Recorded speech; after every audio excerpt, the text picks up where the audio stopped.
우리나라 과거 전쟁의사를 보면은 대단한 민족이었다 하는 사실을 알게 됩니다. 612년에 시작된 수나라와의 전쟁에서 고구려가 1차, 2차, 3차 침략을 다 막아내고 승리한 역사가 있습니다. 그리고 또 645년 시작된 당나라와의 전쟁에서 그 거대한 당나라의 군대들과 싸워서 승리하기도 했습니다. 우리나라 과거 많은 큰 전쟁을 보면 승률이 좋습니다. 총 16전 10승 4무 2패. 엄청난 승률이죠. 역사를 잘 모르는 사람들은 이것을 몰라요.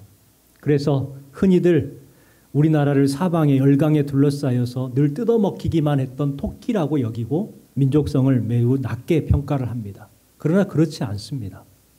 우리나라는 많은 세력의 공격에 있음에도 불구하고 그것들을 막아냈고 지켜냈던 호랑이와 같은 민족이라는 사실입니다. 우리가 우리 선조들의 역사를 알면 가끔 힘이 날 때가 있습니다. 오늘 말씀도 우리 성도들에게 큰 용기를 주는 말씀입니다. 본문에서는 다윗이 왕이 되자 블레셋이 이스라엘을 2번이나 침략한 사건이 기록이 되어 있습니다. 다윗에게는 큰 도전이었어요. 큰 도전을 받았지만 큰 승리로 이끌게 된 사건이 오늘 말씀에 기록이 되어 있습니다. 오늘 주신 다윗의 이야기를 보면 우리도 할 수 있다는 확신과 또 새 힘이 솟구치는 그런 것들을 체험할 수가 있습니다. 다윗은 나이 30세에 통일 이스라엘의 왕이 되었습니다. 헤브론에서 7년 그리고 예루살렘에서 33년 무려 40년 동안 이스라엘을 통치했죠. 그렇게 할 수 있었던 이유를 5장 10절 말씀에 분명 밝히고 있습니다. 같이 읽어보겠습니다. 만군의 여호와께서 함께 계시니 다윗이 점점 더 강성하여 가니라. 여러분, 다윗이 점점 강성할 수 있었던 이유가 뭐예요? 그가 인격이 고상했기 때문에, 돈이 많았기 때문에, 학식이 많고 능력이 많아 힘이 있어서? 아니에요. 뭐라고 말씀하고 있어요? 하나님께서 도와주셨기 때문에 가능했다는 거예요. 여러분, 우리의 삶도 하나님의 도우심으로 점점 강성해질 수 있는 삶이 되기를 주님의 이름으로 축원합니다. 다윗은 이스라엘의 왕이 된 후에 예루살렘에 거주했던 여부수 족속을 물리칩니다. 쫓아내요. 그리고 이스라엘 수도를 헤브론에서 예루살렘으로 옮겼습니다. 그런데 다윗이 이스라엘의 왕이 되었다는, 즉위했다는 소식을 듣고 블레셋이 공격해 옵니다. 17절 말씀을 읽어볼까요? 이스라엘이 다윗에게 기름 부어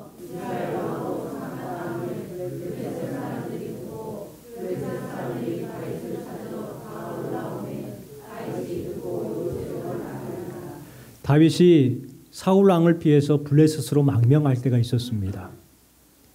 그래서 블레셋의 왕의 도움을 받아서 살기도 했죠. 그래서 블레셋과 다윗의 관계는 매우 좋았어요. 친분이 있었습니다. 그런데 다윗이 이스라엘 왕이 되니까 이 블레셋이 완전히 돌변해서 다윗을 죽이겠다고 침략해 왔다는 거예요. 만약 다윗이 블레셋과 친분이 있다고 해서 블레셋의 도움을 받아서 왕이 되었다면 어떻게 되었을까요? 아마 이스라엘은 무너지고 다윗은 온전치 못했을 겁니다. 여러분, 그래요. 우리의 삶도 마찬가지입니다. 부정과 불의와 타협해서는 안 되는 거예요. 처음에는 괜찮은 것 같고 잘 되는 것 같습니다. 그런데 결국은 어떻게 돼요? 망하는 거예요. 한국 교회와 한국 사회가 힘든 이유가 뭡니까? 불의와 타협했고 불의를 용인했었어요. 그래서 한국 교회가 힘을 잃었어요. 한국 사회가 힘을 잃고 있어요. 우리 성도들은 불의와 맞서는 사람들이 되어야 됩니다. 부조리한 이 시대에 바른 것을 행하는 강직한 믿음의 사람들, 심지가 굳은 사람들이 되어야 될 줄 믿습니다. 호사다마라는 말이 있잖아요. 좋은 일이 있으면 그만큼 도전도 크다는 거예요. 18절부터 21절까지 말씀해 보니까 블레셋과 1차 전쟁에 대해서 기록을 하고 있습니다. 우리 18절 말씀 같이 읽어볼게요. 블레셋 사람들이 이미 이르러 르바임 골짜기에 가득한지라. 이스라엘의 왕이 되었습니다. 그리고 수도를 예루살렘으로 옮겼습니다. 이제 뭔가 되는 것 같아요. 이제 좀 내가 왕으로서 무슨 역할을 할 수 있을 것 같아요. 여유가 생겼어요. 그런데 그때 느바임 골짜기에 블레셋 군대가 가득하게 되었습니다. 다윗에게 이 블레셋은 뭐였을까요? 다윗에게 블레셋은 큰 대적이었습니다. 블레셋은 호전적인 사람입니다. 용사들입니다. 사울 왕과 전쟁을 해서 끈질기게 이스라엘을 괴롭혔고 결국은 사울 왕과 그의 아들들을 죽이지요. 그의 머리를 베고 시신을 성벽에 못 박고 잔인했던 세력이 바로 블레셋입니다. 그 잔인했던 사람들이 이제는 다윗을 죽이겠다고 찾아온 거예요. 사울 왕국을 멸망시키고 이제 다윗 왕국도 멸망시키고자 자신의 신들을 동원해 가지고 찾아온 거예요. 얼마나 큰 도전입니까? 또한 다윗에게 블레셋은 큰 군대였습니다. 18절 말씀에 뭐라고 기록되어 있어요? 블레셋 사람들이 이미 이르러 느바임 골짜기에 가득한지라. 22절 말씀에요. 블레셋 사람들이 다시 올라와서 느바임 골짜기에 가득한지라. 얼마나 많았으면 숫자를 셀 수가 없다고 하는 거예요. 그래서 가득했다라고 말합니다. 그만큼 블레셋 군대는 큰 군대였습니다. 그리고 블레셋은 다윗에게 큰 위협이었습니다. 말씀 17절에 보면 누구를 잡으려고 왔어요? 다윗을 잡으려고 왔어요. 같이 한번 읽어보겠습니다. 이스라엘이 다윗에게 기름을 부어 이스라엘 왕으로 삼았다 함을 블레셋 사람들이 듣고 블레셋 사람들이 다윗을 찾으러 다 올라오매 다윗이 듣고 요새로 나가니라. 누구 잡으러 왔어요? 다윗 잡으러 왔어요. 그 많은 군대가 온 이유가 뭐냐면 다윗을 죽이려고. 다윗에게 얼마나 큰 위협이었습니까? 겨우 살아서 헤브론의 왕이 되었을 때는 별일이 없었습니다. 그냥 변방에 한 고을에 왕으로 있을 때는 별일이 없었어요. 그런데 높아지니까 이스라엘 통일 이스라엘의 왕이 되니까 그때서 비로소 블레셋이 공격해 온 거예요. 여러분 우리가 여기서 알 수 있는 게 뭐예요? 높아지면 높아질수록 공격이 심해지고 조심해야 된다는 거예요. 높은 자리에 올라갈수록 더 조심해야 된다. 더 큰 시련이 찾아온다. 우리는 이것을 알기에 잘 될 때 더 겸손해야 되고 높은 자리에 앉았을 때에 정신을 차려야 될 이유가 바로 여기에 있습니다. 1953년도 에드먼드 힐러리가 세르파였던 텐징 노르가이와 함께 에베레스트 산을 오르기 시작했습니다. 8,848m예요. 어마어마하게 높죠. 세르파와 함께 험난한 등산을 따라서 등반했습니다. 그런데 1차 때 실패를 했어요. 날씨가 안 좋아서 오를 수가 없었어요. 그래서 2차 다시 도전을 합니다. 세르파가 올라갈 때에 이제 조심하라고 주의사항을 한 가지 알려줍니다. 정상에 올라가면 바람을 조심하십시오. 정상은 높기 때문에 바람을 막아줄 것이 아무것도 없습니다. 바람에 날아가면 떨어져 죽습니다. 그러니 자세를 최대한 낮추십시오. 하고 알려줬어요. 그 말을 하고 나서 이제 정상에 오르게 되었습니다. 최초의 에베레스트 산을 정복한 거예요. 그러니까 이 에드먼드 힐러리가 너무 기뻤어요. 너무 좋았어요. 흥분했습니다. 바람을 조심해야 된다는 그 말을 잊어버린 거예요. 그래서 벌쩍벌쩍 뛰어요. 와, 환호합니다. 그럴 때 바람이 불어가지고 이 사람이 날아가 버리려고요. 그때 세르파가 그 힐러리를 붙들고 내립니다. 무릎을 꿇으십시오. 무릎을 꿇어야 안전합니다. 엎드리십시오. 엎드려야 안전합니다. 여러분, 영적으로도 그렇습니다. 올라갈수록 더 겸손해야 되고 올라갈수록 더 엎드려야 되는 거예요. 높은 자리에 앉을수록 더 무릎을 꿇어야 비로소 사는 거예요. 그런데 높은 자리에 올라갔다고 거만하고 오기 부리면 넘어지게 되는 거예요. 다윗 왕이 넘어지지 않았던 이유가 바로 여기에 있습니다. 높은 자리에 올라갔지만 그는 하나님을 멀리하지 않았고 하나님 앞에 무릎을 꿇었어요. 그래서 무려 40년 동안 이스라엘의 왕으로 통치할 수가 있었던 거예요. 블레셋 군대는 느바임 골짜기에 가득했습니다. 느바임이 어딜까요? 예루살렘 바로 밑이에요. 그러니까 느바임 골짜기에 블레셋 군대가 가득했다라는 것은 지금 현재 매우 위험한 상황이라는 거예요. 블레셋은 기세가 등등합니다. 왜냐하면 전에 사울 왕과 그들의 군대를 전멸시킨 적이 있었거든요. 사울 왕을 죽였어요. 그의 아들들까지도 죽였어요. 승리의 맛이 있었단 말이에요. 그러니까 다윗 정도는 아무것도 아니에요.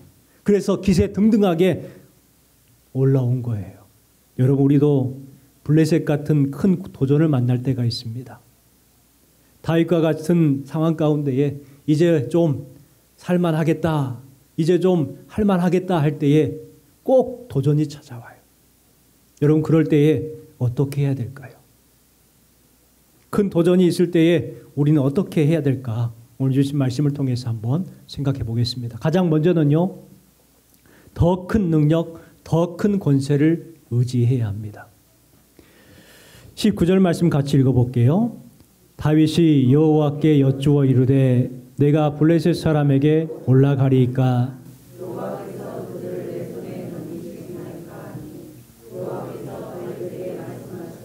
올라가라, 내가 반드시 블레셋 사람을 내 손에 넘기리라 하신지라. 다윗이 하나님께 물었습니다. 뭐라고 물어요? 내가 블레셋 사람에게로 올라가리이까. 그 다급한 상황 가운데에 르바임 골짜기에 블레셋 군대가 가득해요. 곧이라도 공격해올 상황입니다. 그때 하나님 앞에 엎드려서 뭐라고 합니까? 블레셋 사람에게로 올라가리이까? 여호와께서 그들을 내 손에 넘기시겠나이까? 하고 물어보고 있는 거예요. 여러분, 하나님께 묻는 이것이 다윗의 승리의 비결이었어요. 다른 것이 아니에요.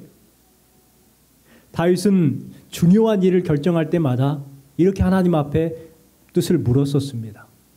말씀을 보십시오. 사무엘상 23장 2절 말씀에 보니까 다윗이 여호와께 묻자와 이르되 내가 가서 이 블레셋 사람들을 치리이까? 하고 물어요.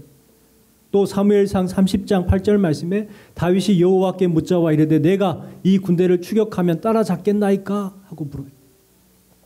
사무엘하 2장 1절 말씀에 그 후에 다윗이 여호와께 여쭈어 이르되 내가 유다 한 성읍으로 올라가리이까? 어디로 가리이까? 오늘 주신 19절 말씀에도 다윗이 하나님께 여쭈어 이르되 내가 블레셋 사람에게 올라가리이까? 여호와께서 그들을 내 손에 넘기시겠나이까? 뭐하고 있어요? 계속해서 하나님 앞에 엎드려서 하나님께 묻고 있어요. 그 이유가 뭘까요? 하나님께 엎드려서 묻고 있는 이유가 뭘까요?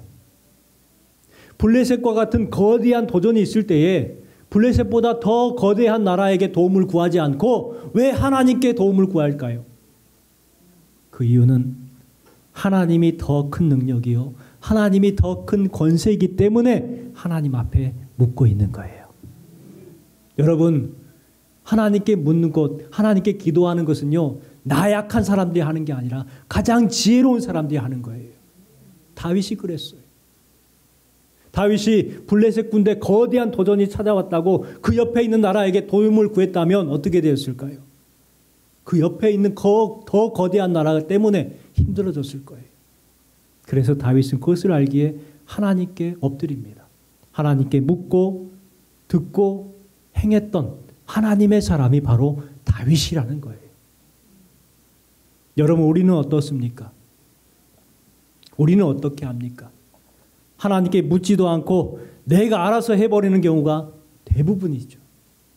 내가 사버리고 내가 해버리고 내가 써버리고 내가 저질러버리고 그래서 손해보고 그래서 실패하고 그래서 망치고 속상한 일이 생기잖아요. 그러나 성도들은 묻고 듣고 행하는 사람들입니다. 여러분, 우리가 다윗에게 배워야 될 매우 중요한 신앙의 자세가 이거예요. 더 큰 권세, 더 큰 능력 되시는 하나님께 묻고 하나님의 말씀을 듣고 행하는 삶을 살아가는 사람들이 바로 우리 성도들인 줄 믿습니다. 하나님께 다윗이 물었을 때 하나님은 응답해 주셨습니다. 가서 블레셋 사람들을 치고 그릴 나를 구원하라. 그를 쫓아가라. 내가 반드시 따라잡고 도로 찾으리라. 올라가라. 어디로 가리이까? 헤브론으로 갈지니라. 올라가라. 내가 반드시 블레셋 사람을 내 손에 넘기리라. 하나님께서는 응답해 주셨고 승리를 허락해 주셨습니다. 여러분, 하나님은 어떤 분이에요? 우리의 기도에 분명히 응답하시는 분이에요. 우리의 기도를 들으시고 분명 하나님의 뜻 가운데 승리를 허락해 주시는 하나님이에요. 하나님은 말씀대로 다윗의 손에 블레셋을 넘겨주셨습니다. 다윗은 느바임 골짜기에서 큰 승리를 거둬요. 큰 도전이 앞에 선 다윗이 큰 권세와 큰 능력 되시는 그 하나님을 의지했어요. 그래서 승리할 수가 있었어요. 지금 나오는 찬양 보세요. 큰 권세가 주께 있으니, 큰 권세 주께 있으니 너는 가서 주의 복음 전하라. 주가 너 항상 지키리라. 여러분, 그래요. 여러분, 더 큰 권세를 의지하시기 바랍니다. 작은 권세, 작은 능력을 의지하지 말고 더 큰 권세 하나님, 더 큰 능력 되시는 하나님을 의지하시기 바랍니다. 그러면 우리를 지키신다고 말씀하고 있는 거예요. 여러분, 큰 권세, 큰 능력 되시는 하나님의 도우심을 구하시고 응답 받으시는 여러분 되시기를 주님의 이름으로 축원합니다. 두 번째는요, 더 큰 믿음으로 순종해야 합니다. 더 큰 믿음으로 순종해야 돼요. 블레셋 군대가 1차 패배를 했어요. 그런데 이번에는 2차 공격을 해옵니다. 그럴 때 여러분 같으면 어떻게 할 것 같아요? 여러분 같으면 1차 때 승리를 했어요. 그럼 2차 때 어떻게 하겠어요? 예전에 했던 방법을 하겠죠. 예전에 승리했으니까, 전에 이겨봤으니까 이번에 똑같은 방법으로 할 거예요. 여러분, 이것은 믿음이 아니에요. 교만이에요. 다윗은 어떻게 했을까요? 진짜 믿음이 다윗의 믿음이라는 것을 알 수 있는데 어떤 믿음이 진짜 믿음인가? 22절부터 25절까지 말씀 보겠습니다. 블레셋 사람들이 다시 올라와서 가득한지라 다윗이 여호와께 여쭈니 이르시되 올라가지 말고 그들 뒤로 돌아서 뽕나무 숲을 맞은편에서 그들을 기습하되 뽕나무 꼭대기에서 걸음 걷는 소리가 들리거든 곧 공격하라. 그때 여호와가 너보다 앞서 나가서 블레셋 군대를 치리라 하신지라. 이에 다윗이 여호와의 명령대로 행하여 블레셋 사람을 쳐서 게바에서 게셀까지 이르니라. 아멘. 다윗이 1차 전쟁에서 대성을 거두었는데 2차 블레셋 군대가 또 느바임 골짜기에 가득했습니다. 그때 다윗은 아마 블레셋을 이긴 경험이 있었고 이스라엘 백성들의 지지가 있었을 것이고 한번 승리를 해봤으니까 자신감이 있었을 거예요. 아마 욕심이 생겼을 겁니다.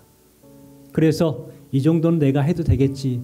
지난번에 했던 대로 이번에도 그렇게 하면 되겠지 하고 지난번 했던 방법으로 블레셋을 향하여 진격할 수 있었을 거예요. 여러분, 그런데 그건 착각이에요. 지난번에 이렇게 하셨으니까 이번에도 그렇게 하실 거라는 생각은 믿음이 좋은 게 아니에요. 착각인 거예요. 다윗은 어떻게 했을까요? 또 하나님께 묻습니다. 여러분, 여리고 성을 정복했을 때에 여호수아가 큰 성 여리고를 정복할 때 하나님 앞에 엎드리셨죠. 그런데 두 번째 아이성을 공격할 때는 어떻게 했어요? 하나님께 엎드리지 않았어요. 하나님께 묻지 않았어요. 그냥 했어요. 전에 했던 방법대로. 그래서 패배를 한 거예요. 그런데 오늘 주신 말씀에 다윗은 어떻게 하고 있습니까? 한번 승리를 했다고 해서 그 경험을 의지하거나 자신의 힘을 의지하지 않았어요. 전에 했던 싸움을 고집하지 않고 다시 하나님 앞에 묻습니다. 여러분, 이것이 진짜 믿음이에요. 지난번에 이렇게 해가지고 승리했으니까 이번에도 그렇게 하면 되겠지. 이건 진짜 믿음이 아니에요. 착각이에요. 진짜 믿음은 또 하나님께 묻는 거예요. 하나님께 언제나 물어야 합니다. 교만하지 말고 능력이 있어도 물어야 돼요. 내 생각이 있어도 물어야 돼요. 해답을 알아도 물어야 돼요. 이까짓 것 쉽게 여겨지는 것도 물어봐야 돼요. 이것이 신앙의 가장 아름다운 모습이요. 이것이 큰 믿음입니다. 그런데 우리는 어떤가요? 우리는 너무 교만해요. 그래서 예전 방법대로 전에 하던 대로 하려고 해요. 그래서 실패해요. 다윗이 하나님께 기도했을 때에 하나님께서는 구체적으로 작전을 내리십니다. 그 작전이 뭐냐면 23절 말씀에 뽕나무 꼭대기에서 걸음 걷는 소리가 들리거든 곧 공격하라. 그때 여호와가 너보다 앞서 나아가서 블레셋 군대를 치리라. 여러분 진짜 작전은 뭘까요? 뽕나무 꼭대기에서 소리가 나면 공격하는 것이 진짜 작전일까요? 아니, 진짜 작전은 여호와가 너보다 앞서 나가서 블레셋 군대를 치리라. 이게 바로 하나님의 작전이에요. 여러분 다윗은 뭐 하면 되는 거예요? 순종하면 되는 거예요. 이것이 바로 큰 순종입니다. 내가 능력이 있는 것 같고 내 힘이 있는 것 같고 내가 하는 지식이 맞는 것 같아요. 그러나 그런 것들을 내려놓고 하나님의 말씀을 듣고 행하는 것. 이것이 진짜 순종이에요. 우리는 지난번에 이렇게 인도하셨으니까 이번에도 그렇게 하실 것이라는 생각을 버리고 매일 만나를 구했던 이스라엘 백성들처럼 매번 하나님의 도우심을 구하는 성도가 되기를 주님의 이름으로 축원합니다. 마지막 세 번째는 더 큰 영광으로 경배해야 합니다. 큰 도전이 있을 때에 더 큰 영광으로 경배해야 돼요. 20절 말씀 읽겠습니다. 다윗이 바알브라심에 이르러 거기서 그들을 치고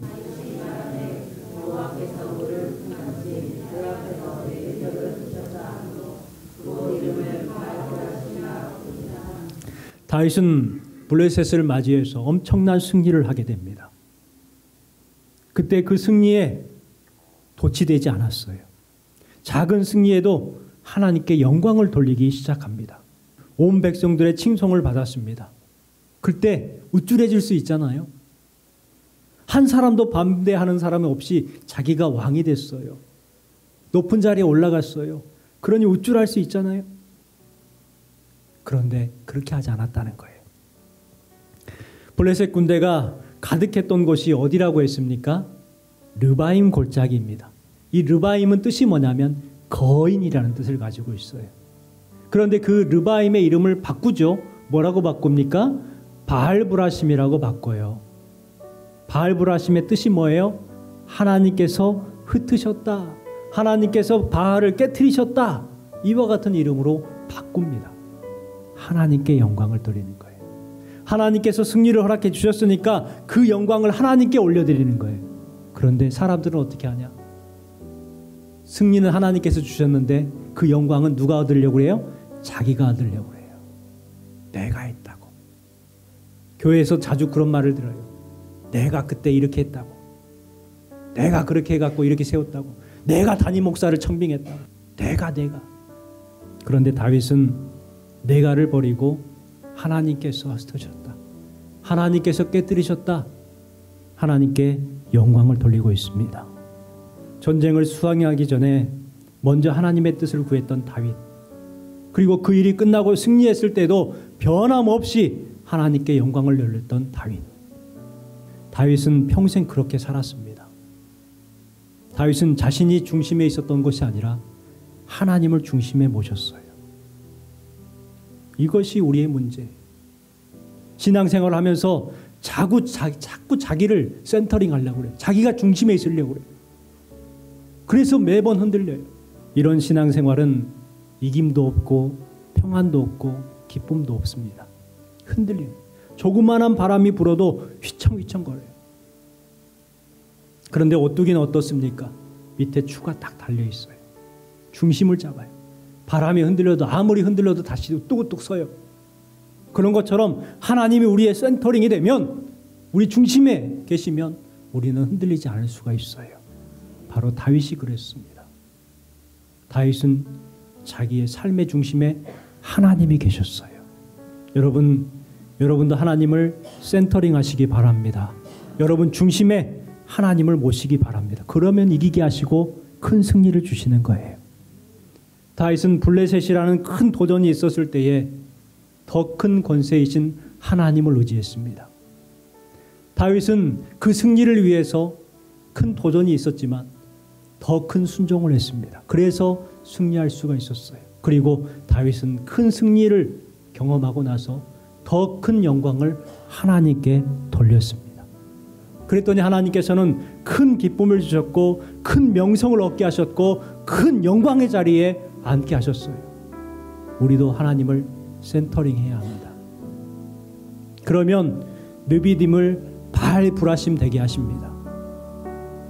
블레셋 같은 큰 도전이 있을 때에 하나님 앞에 매달리면 하나님께서는 그것을 깨끗이 쓸어버리시는 거예요. 바알 브라심이 되게 하시는 거예요. 슬픔을 기쁨이 되게 하시고 눈물을 웃음으로 바꿔주시고 상처를 자랑으로 바꿔주셔요. 여러분 주신 말씀을 기억하시고 큰 도전이 있을 때에 큰 승리를 할 수 있는 공식을 기억해내시기 바랍니다.